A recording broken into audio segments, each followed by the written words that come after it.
Welcome to the Why Factor, a chance to work out why we do what we do. BBC World Service podcasts are supported by advertising. Full of merriment, mischief and mistaken identity, enjoy this audiobook collection of 8 of Shakespeare's most magical comedies, starring David Tennant, Helena Bonham Carter and Miriam Margolyes. Nobody marks you. What, my dear Lady Disdain? Are you yet living?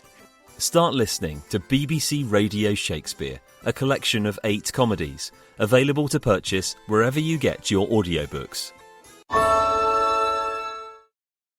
When you have 2 notes like this, it feels like you're at home, that you feel relaxed about it.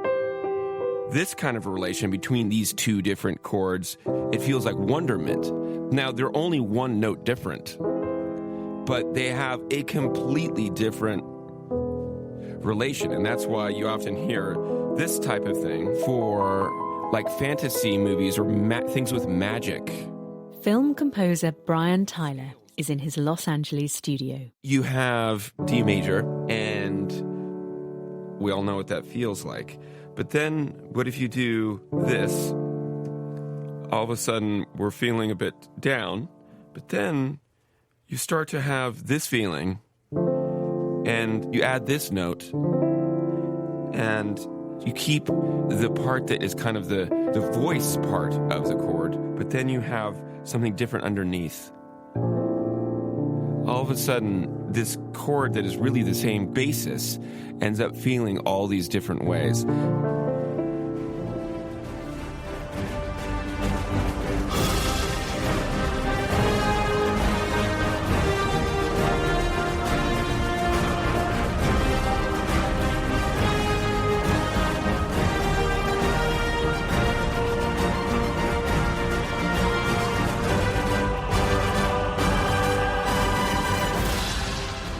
This is the Why Factor from the BBC World Service. I'm Edwina Pittman, and this week I'm going to be looking at the emotional power of music.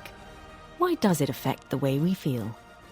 I've scored movies, Avengers, Age of Ultron, Charlie's Angels, the Fast and Furious movies, a lot of different styles of movies, Iron Man 3, Crazy Rich Asians. In a movie, you have maybe 45 minutes of just meeting these characters, and you need to feel that deep emotion.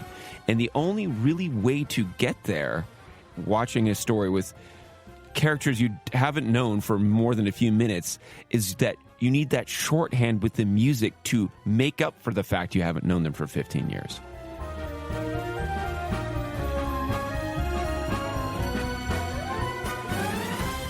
Normal isn't just pure joy. That's a rarity. Or pure sadness.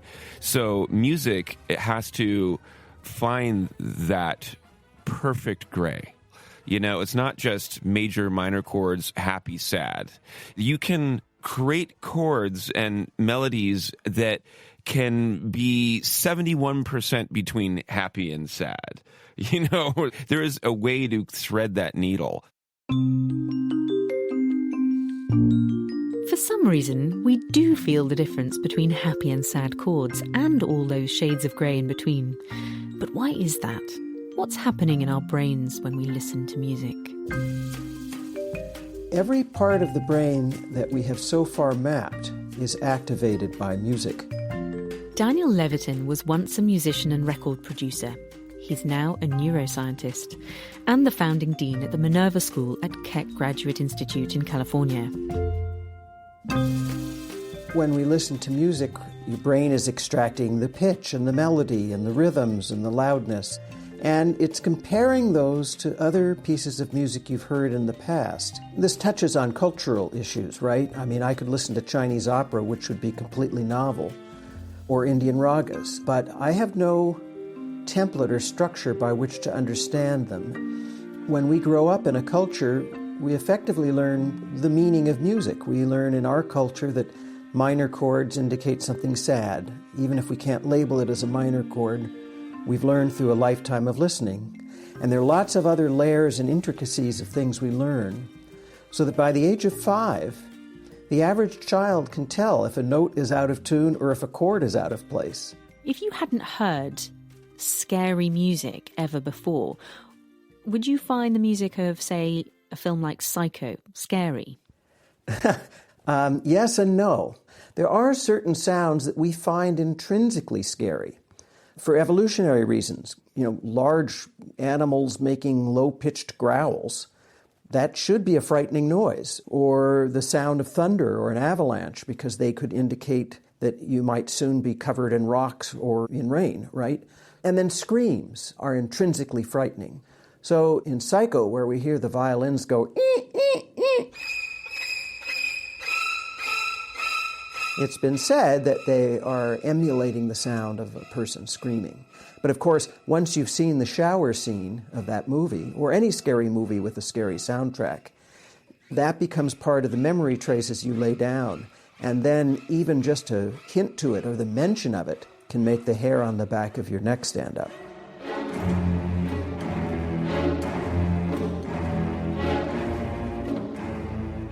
Music impacts on our emotions and feelings by stimulating simultaneously both body and brain mechanisms that basically are there to alert us to a change in our environment.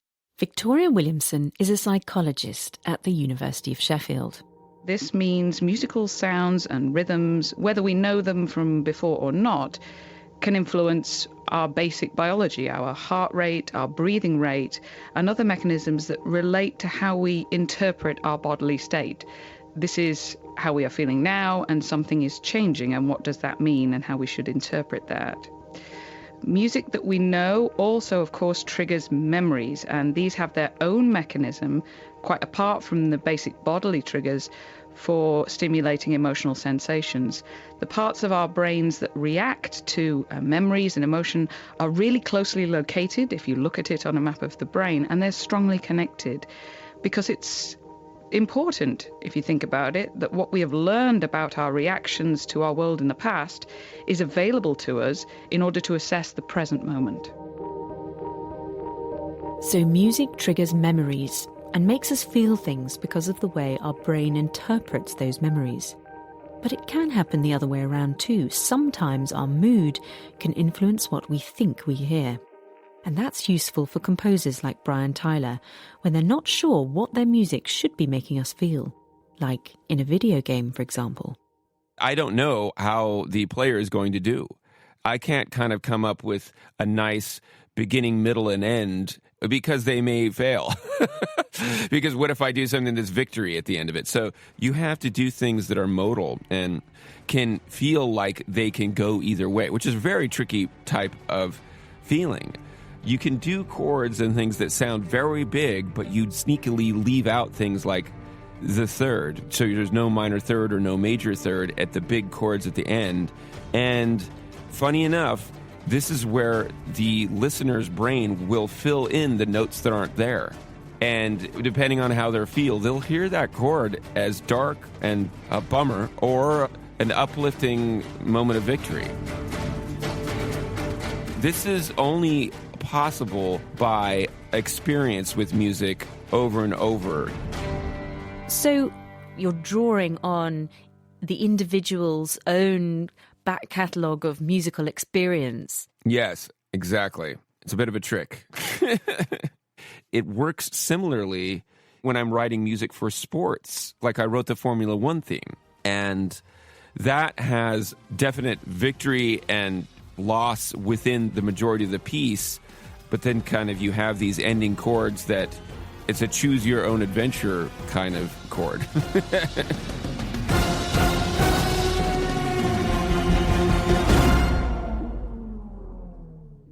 When we walk into a cinema, we expect the music to add to the emotional experience of watching a film. But what about when we walk into a shop?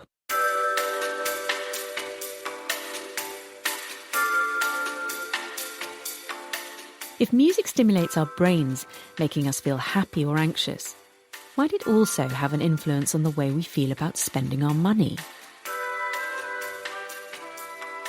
The two main effects that have been studied in relation to the effect of music in a commercial environment is speed and spending.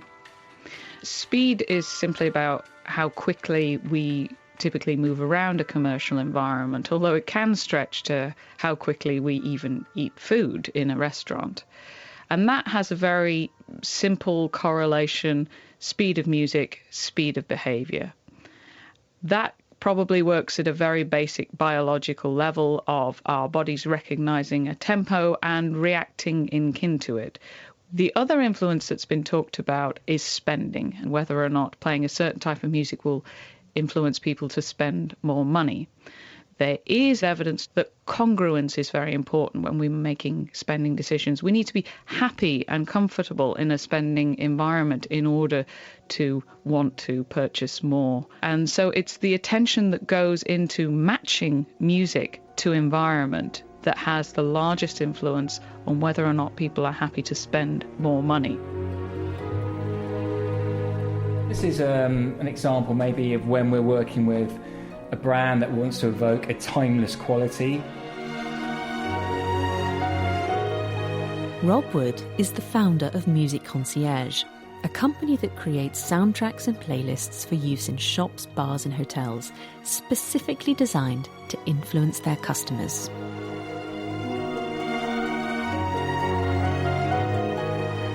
We'd use this within a luxury brand, so it could be a 5-star hotel, for instance, in a heritage city such as Paris or London or Singapore. So maybe you've arrived after your long flight. The music has this very luxurious, elevating quality to it.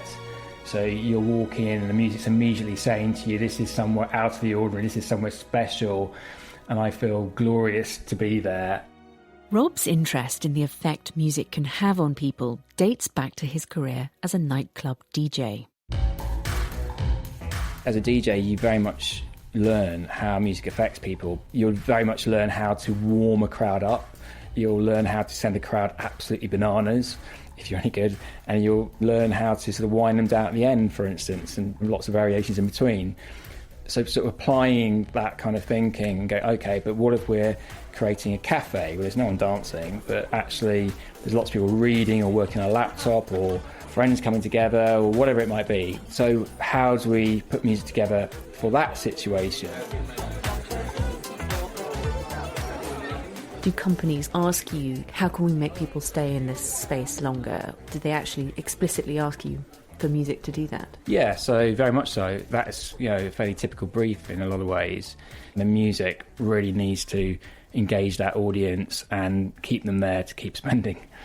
We're thinking about how, if you're in a restaurant environment, do we want to be stimulating these people? Are they trying to turn tables quickly? Or actually is one of the business objectives people to have 4 or 5 courses? Therefore, we might be thinking of slowing the music down. We're very much thinking about the structure of the track. For instance, if it's a very busy track with lots of different instrumentation going on, that can be very distracting. I mean, it sounds convincing, but I suppose I wonder how much the music really does influence a customer in a bar. It absolutely is effective, because the minute you cross the threshold, you should be feeling the experience of that brand. So if they're not playing well-considered music, immediately it feels at odds or feels wrong.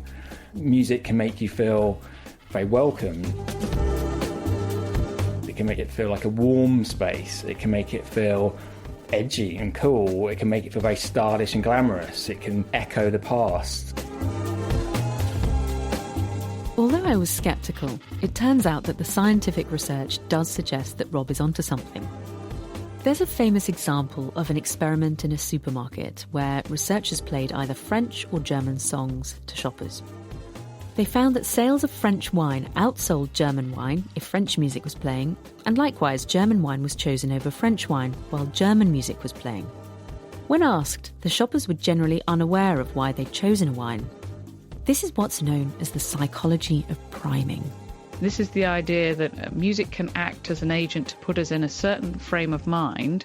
So there are studies that have shown that music can influence how kind and conscientious we are.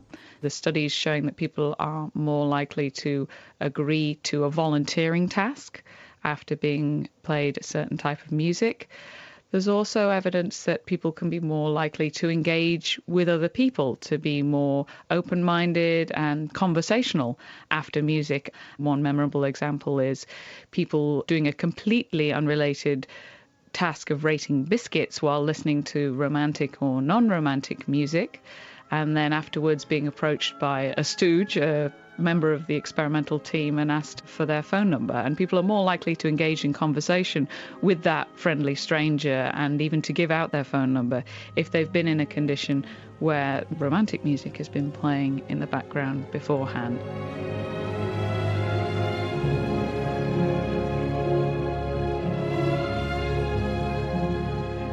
Do we know how that priming aspect of music works? Sorry, there's no simple, quick answer to, it's pressing that button in the brain. Rather, it's likely the music is going to be stimulating the schemas that we associate with that type of music. So imagine it like a mental map, where the piece of music is at the centre, and you think, this piece of music is romantic. It might remind me of this situation. Oh, that reminds me it's Valentine's Day soon. I'm going to be picking out a nice romantic meal.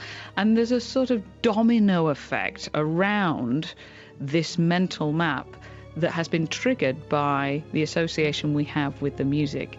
And it's the constellation of reactions, whether or not it's basic bodily emotion or memories that we associate with that music, all acting together, that put us in a frame of mind, which at the end of the day is a complex cognitive experience, a frame of mind that makes us more likely to behave in a certain way in the immediate future. As well as stimulating memory associations, listening to music also manipulates our neurochemistry. Some music releases endorphins and we feel good. Some music releases epinephrine, adrenaline, a stimulating hormone. Generally, fast-tempo music, distorted guitars will pump you up. Music that has a slower tempo and less dynamic changes might release prolactin, soothing, comforting hormone. It might actually decrease cortisol, the stress hormone. And of course, in all of this, there's dopamine and the brain's own opioids, the same things that heroin is made of, but, inside our bodies, that help us to feel better.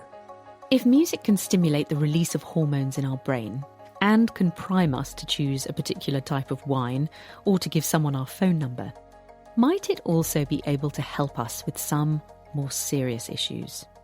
I'm in a fairly good place at the moment anyway, but some stress and anxiety from work and probably exhaustion. So something to uplift, I think. Yeah, okay. Something to uplift. In a town in the UK's Lake District, singer BB Heald is conducting a song surgery, an experiment that attempts to use the power of music to lift mood and improve mental well-being. Okay, I'm going to give you two, but they need to be taken as a pair. The first one is Lumi potete piangere. The main thrust of it is a way of recommending, we're calling it prescribing, as a sort of slightly tongue-in-cheek reference to a pharmacist or a doctor, but it's essentially recommending classical songs to people that might be targeting their particular mood or need. Pick me up, calm me down, help me to sleep.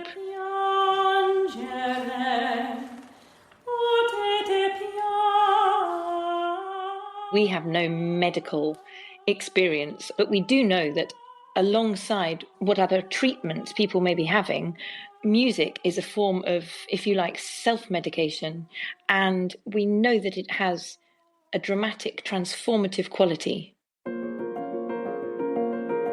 In this programme, we've already heard why music can change our mood dramatically.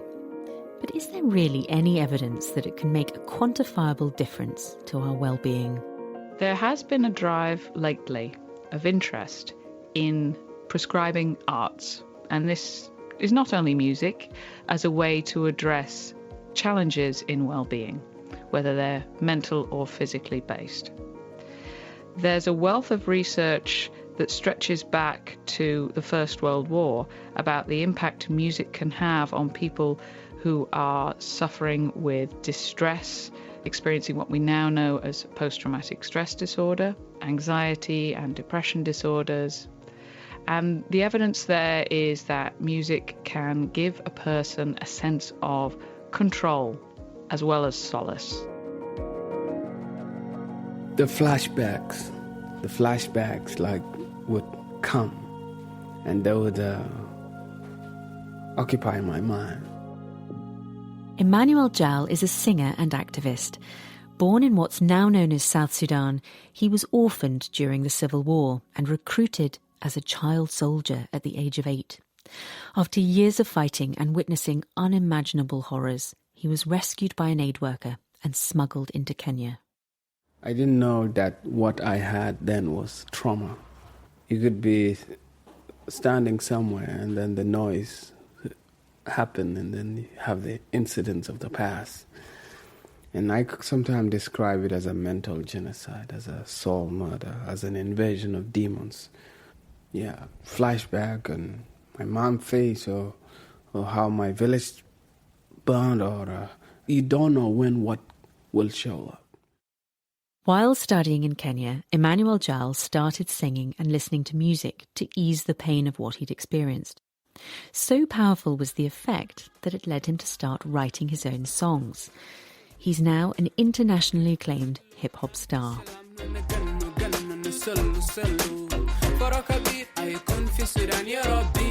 Music has got a big role.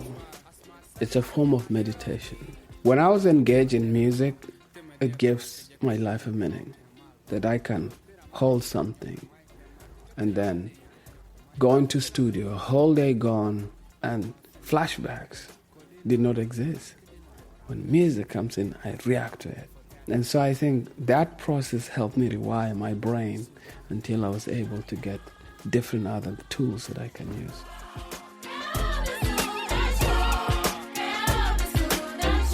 It seems simplistic, but just being surrounded by the music that matters to us can help, even temporarily, relocate some of this control sensation back where it belongs internally. Because this music is about me.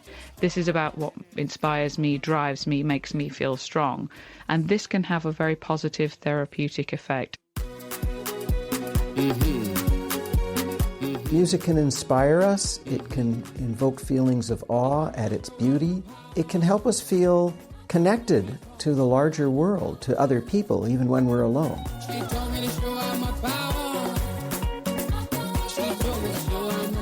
When somebody dies, people sing, so it soothes our emotion. When the harvest is good, we sing. When the times are difficult, we sing. When we're in the battlefield and we're scared, we sing. When we win, we sing. When we lose, we sing. So there's something about music. It can make you brave and it can make you scared. It can make you love or it can make you hate. It's the only thing that can speak to your mind, your soul, your cell system and your entire body. It's a language that your body knows. This edition of The Y Factor was produced and presented by me, Edwina Pittman. Our editor is Andrew Smith, and it was mixed by James Beard. Previous programmes are available to stream or download. And if you want to get in touch, do email us at yfactor@bbc.com.